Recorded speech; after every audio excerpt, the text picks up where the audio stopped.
तो आप जो स्टूडेंट्स आज मैथ से स्ट्रगल कर रहे हैं, आपके पास तो ऐसे हज़ारों लाखों स्टूडेंट्स रोज आते हैं, अगर आपको कोई एक एडवाइस देनी हो कि वो कैसे अप्रोच करें मैथ्स को, क्योंकि मैथ्स कहीं ना कहीं एक बहुत बहुत इंटीग्रल सब्जेक्ट बन गया है बहुत सारे एंट्रेंस एग्जाम्स का। एक बच्चा था, उसने बीटेक किया हुआ था, उसका नाम था असद खान, वेस्ट बंगाल का रहने वाला था, और 2016 में वो मेरे पास कोचिंग लेने आया। तो मैं उसको देखता था कि मेरे लगभग हर एक बैच में वो मिलता था, और वो क्या करता था, एक छोटा सा पेज लेके आता था और एक पेन लेके आता था, और चूंकि वो बीटेक कर रहा था तो उसका मैथ थोड़ा ठीक था।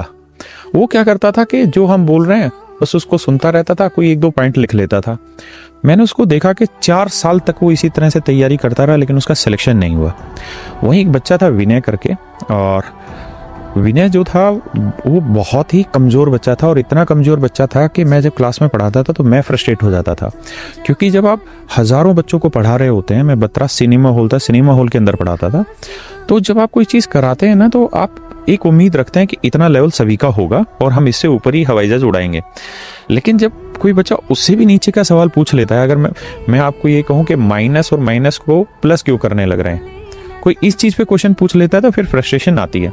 तो मैं उसको क्लास में हमेशा कहता था विनय को कि तू ढक्कन है, तेरा ऊपर की खोपड़ी उड़ी हुई है, तुझे कुछ नहीं आता, तेरा सिलेक्शन नहीं होगा, टाइम पास करने लग रहा है। तो हम ऑफलाइन पढ़ाते थे, तो सुबह 8 बजे पढ़ाना शुरू करते थे और रात के 9 बजे तक बैचेज रहते थे। वो इतना शैतान था कि वो हर बैच में चला जाता था, और जब लड़कियां बैठी रहती हैं साथ में, और जब किसी लड़के को हम ये कह देते तेरे बस की नहीं है, क्यों परेशान हो रहा है, तेरा टावर उड़ा हुआ ऊपर का, तो बड़ी बेइज्जती होती।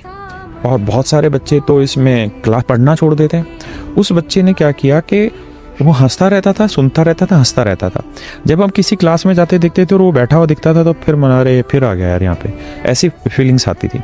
लेकिन वो लगातार लगा रहा, वो उसके मतलब लगातार करता रहता, हर एक क्लास को करता रहता, हर छोटी से छोटी चीज़ को पूछता करता चला जाता।